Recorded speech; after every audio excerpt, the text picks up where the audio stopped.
Welcome, everyone, to our review of The Penguin, Episode 1, or should I say, welcome back to the channel.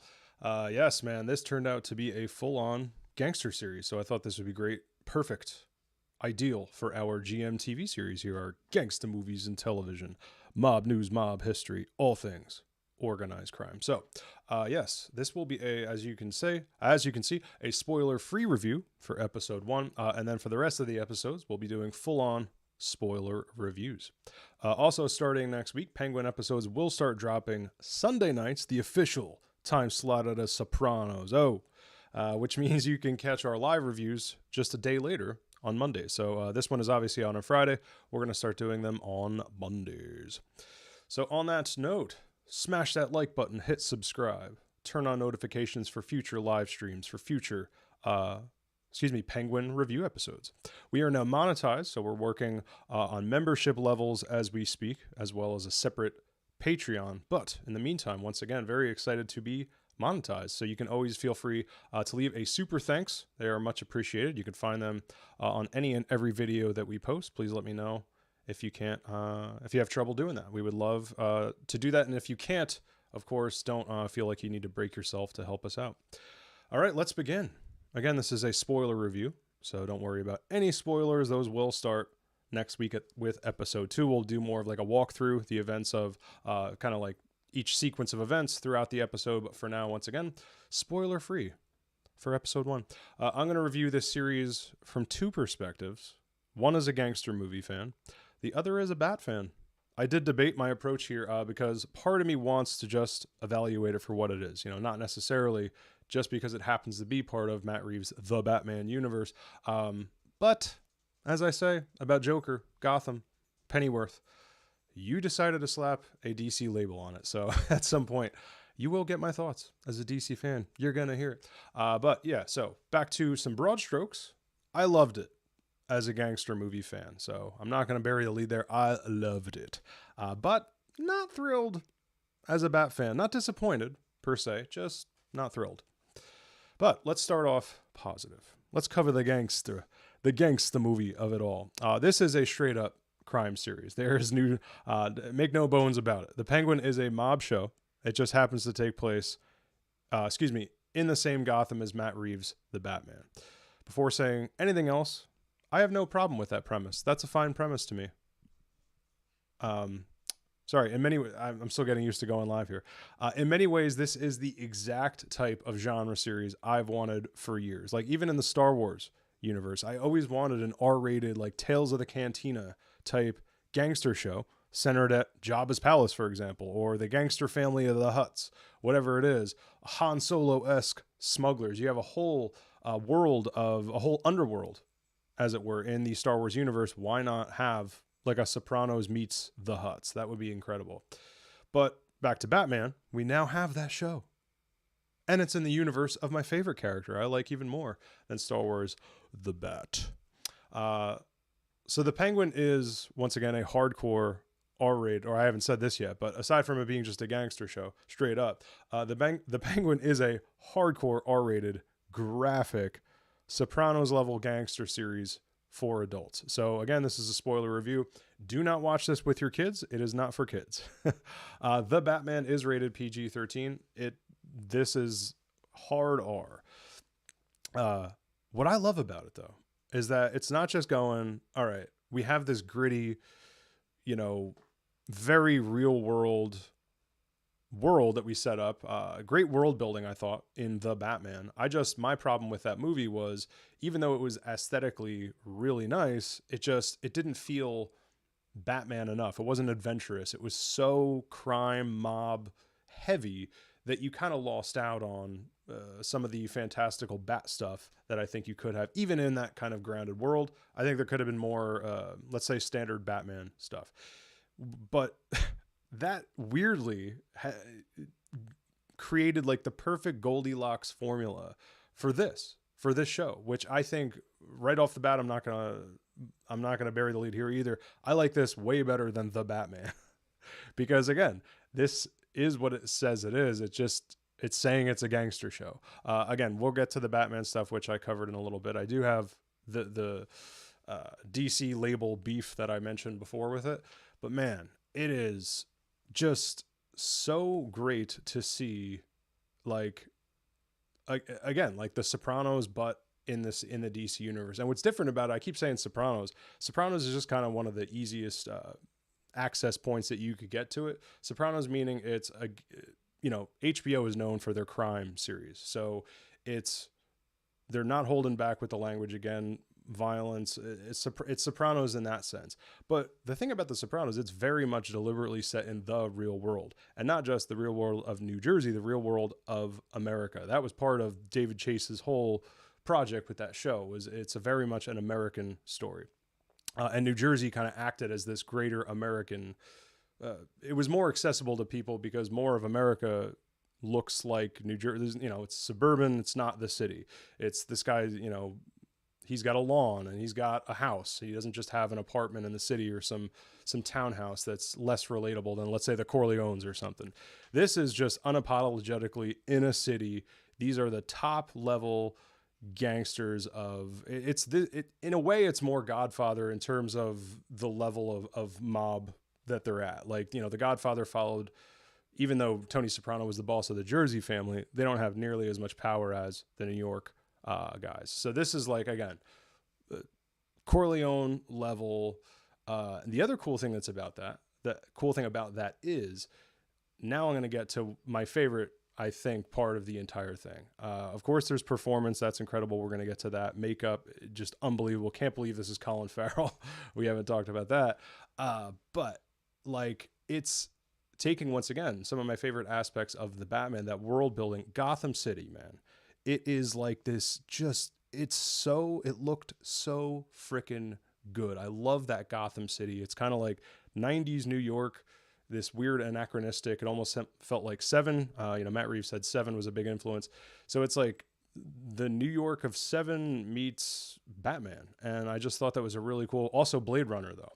So there's this really cool stuff that they do with neon and cyberpunk-ish, but just, you know, Blade Runner was tech noir. This is noir. Neon's always a thing in noir. So it's just, I think, a perfect, like, modern Gotham City. I love that about that. I love the Gotham of that show way more, or that movie way more than the movie itself.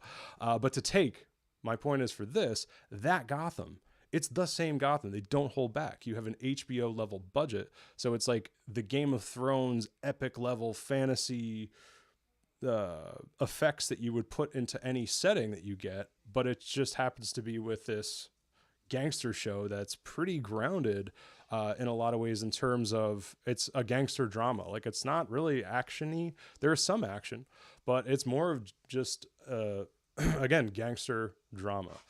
And I think that's something that The Sopranos, even though it's shot really well and it's very real world, what's cool about this, it's almost what I'm calling gangster fantasy. Like, it's this fantastic level because it's supposed to be a comic book universe, which we'll get to.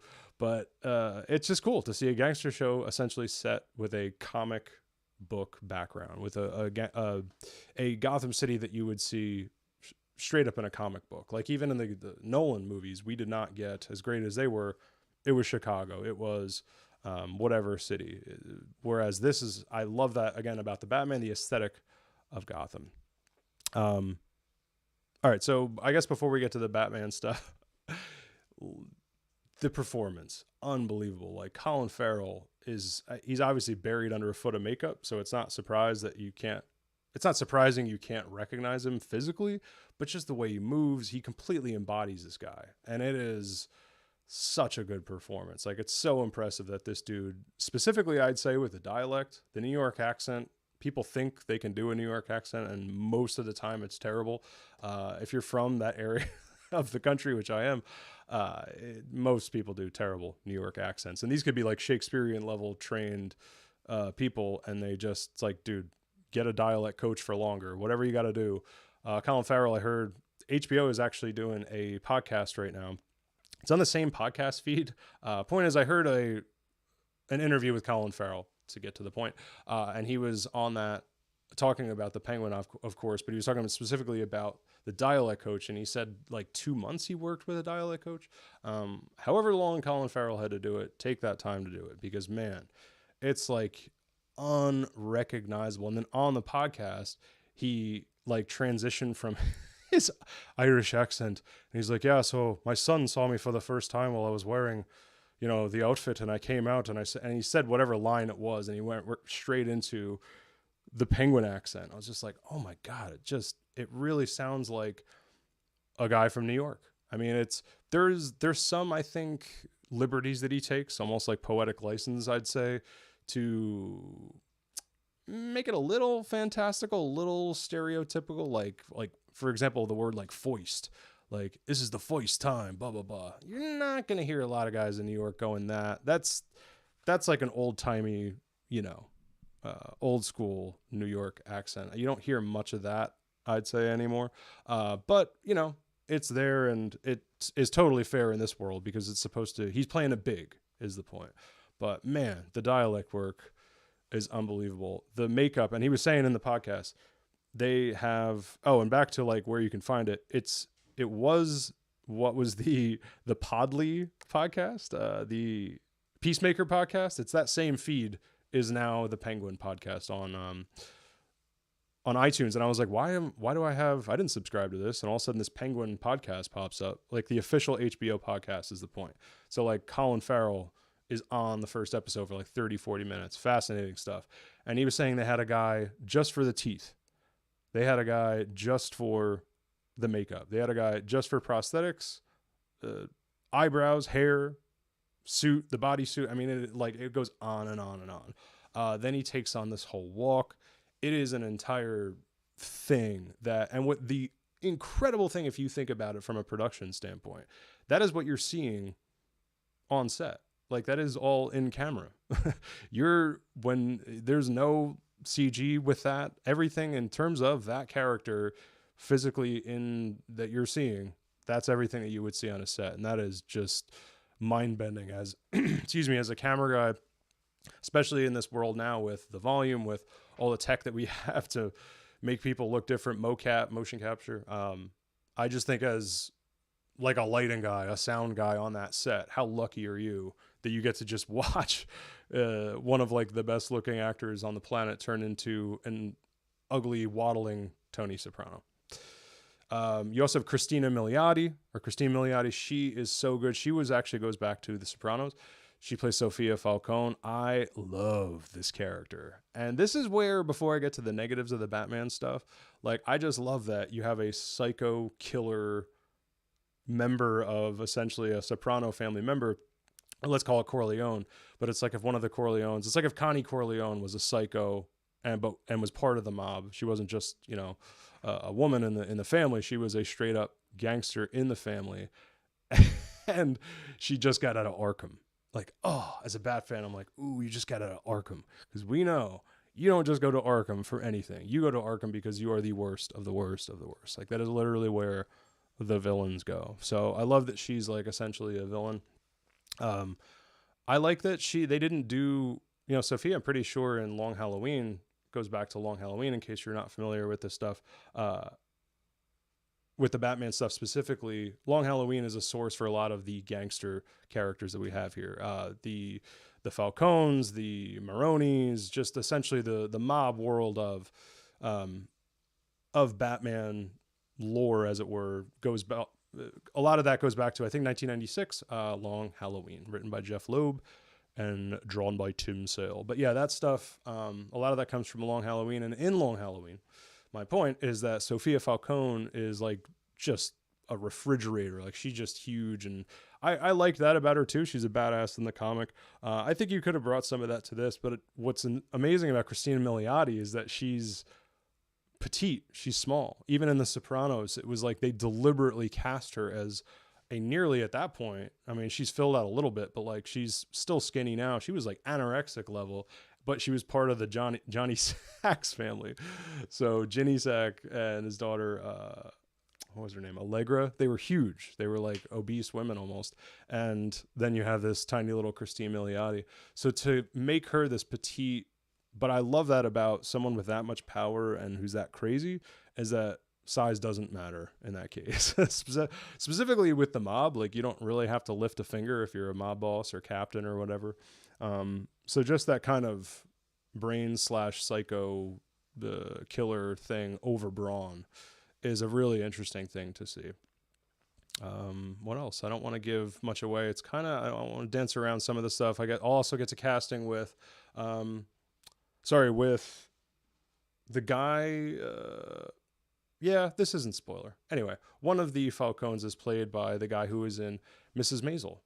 It was, I forget his name in Mrs. Maisel, but yeah, he was in it too. And he's one of, I should have this in front of me, Alfredo Falcone. So I don't want to give anything away with that. Even if you're a Bat fan, I don't want to, yeah, we'll stop there with that. But yeah, I thought casting was good. I like it. I don't, trying to think. Yeah, there's not much else I can say without giving it away. But, and again, next week we'll start to do like walkthroughs and spoiler reviews. But for episode 1, I thought I'd give you guys spoiler free. So let's get to the Batman stuff. This show has what I call the Pennyworth problem.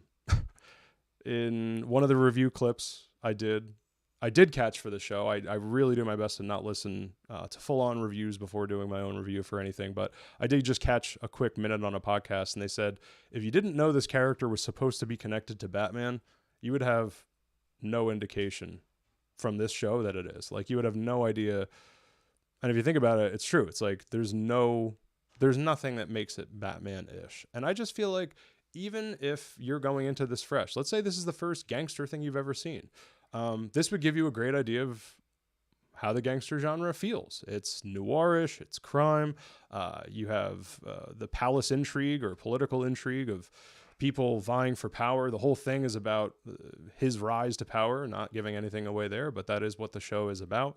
And they even said, again, spoiler free, that toward the end of the series, the point of this series is to build to the Penguin as we know him, and which will then, of course, then we're going to get more of him in the Batman Part 2.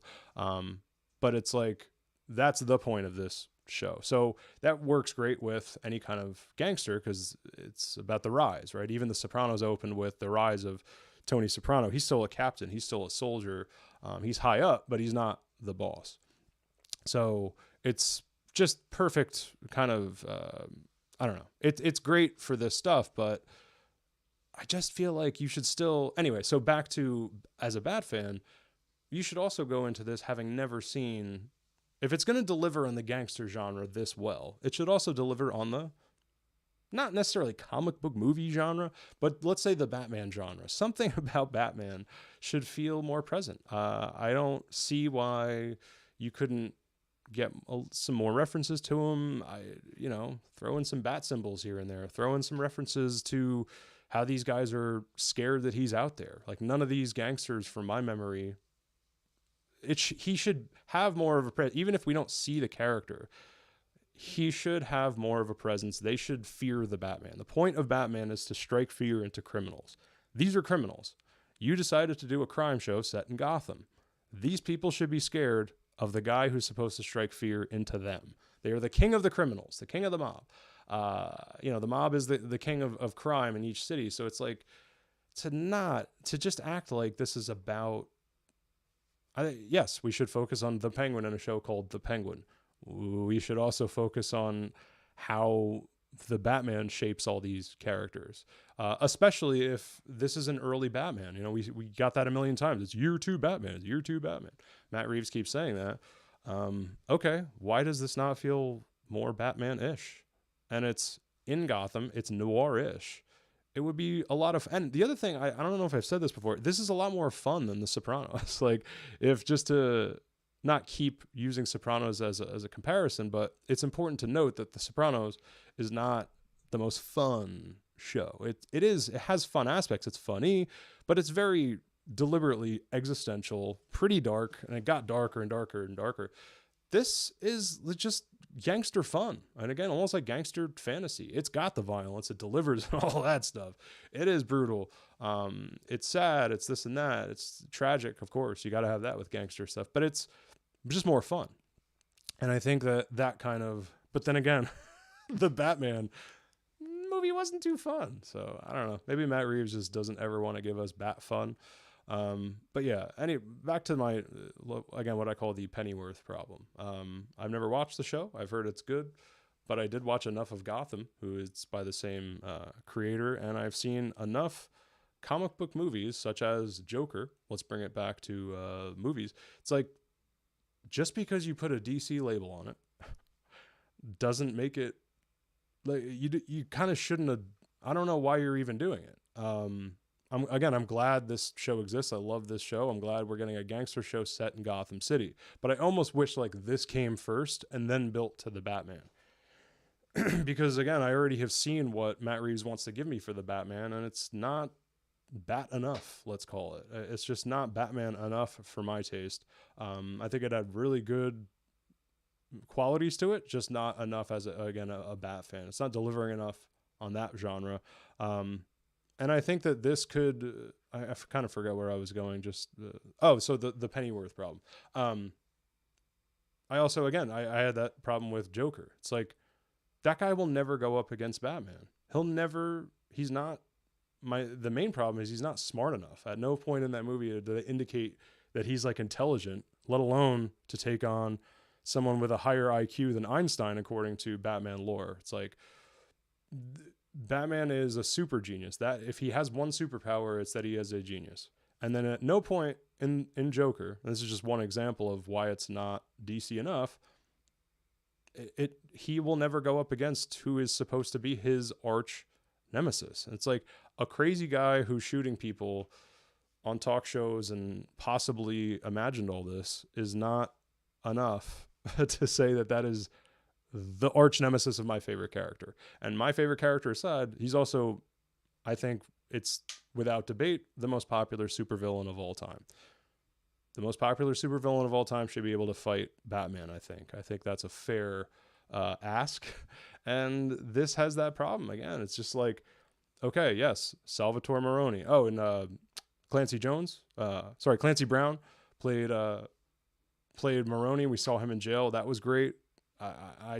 Casting was fine. It was great. And these guys actually pulled off, again, being from the New Jersey area. A lot of times when Hollywood does gangster stuff, these actors, especially the non-Italian ones, they just can't, a lot of them don't pull it off. I love that a guy like Clancy Brown or whoever else that they cast, they're pulling off these kind of Italian, it's believable for regionally. So great. But then, that's not enough. The name Maroni, the name Falcone, the name Penguin, Cobblepot. He's not even Cobblepot in this, I don't think. I think he's Oz Cobb is what they said. And, okay, that's fine. But it's just not enough Batman for a show where Penguin is this is the last thing I'll say here before we wrap up, but it's like he's one of the top 4. And that was what was cool about the Batman, is that at least as, again, grounded and non-Batman as it might be, you still had the top 4 out of the rogues. You had Joker, Penguin, Riddler, Catwoman. Even though Joker didn't have like a huge role, you still couldn't help yourself. You had to. And I don't like that they did that. And that's a beef that I have even within this universe. That Joker does not feel Joker enough. I mean, he could be a super genius. I don't know. We haven't seen enough of him. We only got that one clip that was released on Max, and then Max, I don't know why I said it like that. And, of course, the tease at the end, because they just can't help themselves. Just like Cape Crusader, they couldn't help the spoilers on that. You got to do a Joker post-credit. We've never heard of the Joker. We don't know who that is. So either use him right or don't use him. In the case of the movie Joker, please, not into that. I don't even know if I'm going to see Folie à Deux. But I think all of that drives how I feel about what I'm trying to say here, the Pennyworth problem, or using IP where you shouldn't, whatever you want to call it. But yeah, I do like that the Batman did this, and I just feel like if it's, meaning the top 4, back to that, of the rogues, but he's one of the main rogues. Like, give me more Penguin. Give me more something. I don't know if trick umbrellas work. You could do some kind of, maybe a trick cane. But then this universe that they've set up, it's almost, I don't know. Figure it out. I think hopefully by the end of this, here's the hope. And this might, again, even though I have a beef with this episode with this stuff, with, again, the Pennyworth problem, maybe that the Pennyworth problem will go away. Maybe it'll turn into the Penguin solution to the Pennyworth problem, is taking something that was unrecognizably Batman. And then, again, if this is supposed to develop him into who he is, maybe we'll get some trick umbrellas by the end that make sense within this universe. Maybe we'll get just more of a marriage of, I mean, I think if Batman showed up in The Sopranos, I think that would always been a cool fan fiction comic that you could write. I don't know if it wouldn't work on the show, but it's like an interesting comic where it's like Batman shows up in Newark to solve some crime related to something that happened in Gotham, whatever, and he interrogates the Sopranos. Just the idea that, like, because he is the guy, and back to some Batman stuff before I go, it's like, this is the one guy that could scare Tony Soprano. There's like, how many people in the world can scare Tony Soprano? This is the guy, because he's above the law. He's above all the criminals, whatever. So I want some more fear from these guys, and hopefully that fear continues to develop. And yeah, man, I'm looking for more of a marriage of the two genres I possibly love most, which is not just DC, but Batman, and then gangster stuff. So I highly recommend, if that isn't apparent, The Penguin. It was a huge surprise for me. I didn't know I was going to review this even as a Bat fan. Again, I don't even know if I'm going to go see Joker fully. I do. We don't have to get too deep into that. But if sequels, remakes, comic book stuff, if it doesn't look good to me, or what I think it should be, if I check it out and it's just not good enough, I'll either turn it off. I mean, even within gangster stuff, I walked out of Many Saints of Newark. I physically walked out of that theater, and I have not watched that movie since. I don't like even wasting my time. My point is, I don't like wasting my time with things I almost know I'm not going to like, or sitting through something I know I'm going to continue that will just annoy me. So back to reviews, it's like, why would I review that? I watched this and I was like, oh my God. The next night I watched it again. Like, one of my favorite parts was finding myself being so surprised and enjoying this. Again, so many sequels and remakes and comic book stuff has disappointed the hell out of me over the past few years.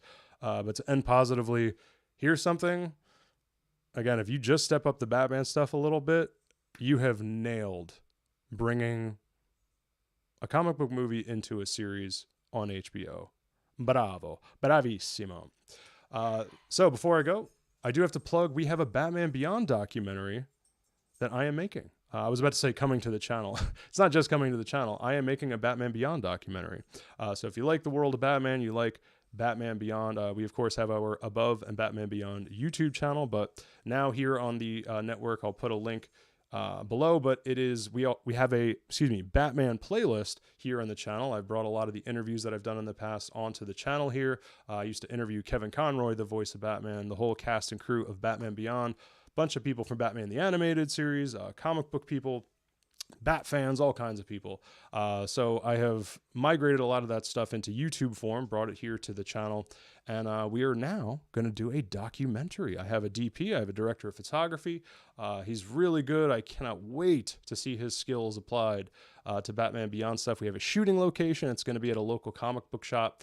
And then I'm also going to interview some people who worked on Batman Beyond on the show, as well as bringing in those Kevin Conroy, those Will Friedle, all the interviews that I've done in the past. That's also going to be part of the documentary. So I'm going to have a nice polished, chef's kiss, buonissima, documentary coming. So stay tuned for that.